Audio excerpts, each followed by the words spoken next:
कोत्तागुड़म जिले के आश्वरावपेट मंडल के पापड़ीगुड़ में एक प्राइवेट बस उलट गई। तफसीलात के मुताबिक खम्भम जिले के सत्तुपल्ली गीतम डिग्री कॉलेज के तलबा आंध्र प्रदेश के कड़िम बाहर यात्रा पर जा रहे थे। पापड़ीगुड़म के करीब मुखालिफ सिमत से आने वाली वैन से बचने की कोशिश में कंट्रोल खो दिया और करीब में वाक़े गड्ढे में उलट गई। बस में 40 डिग्री तलबा सवार थे, जिनके मिन जुमला 12 को मामूली चोटें आई। जख्मियों को फौरी तौर पर आश्वरावपेट के सरकारी अस्पताल मुंतकिल किया गया।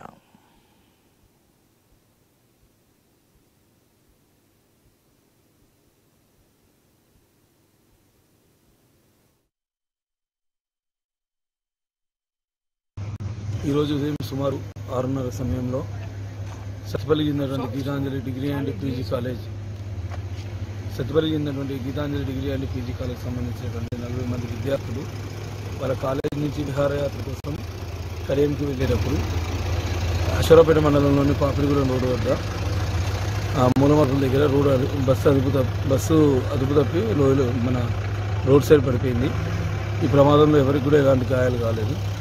చిన్న చిన్న గాయాలైన వాళ్ళని పోలీసు వారు హాస్పిటల్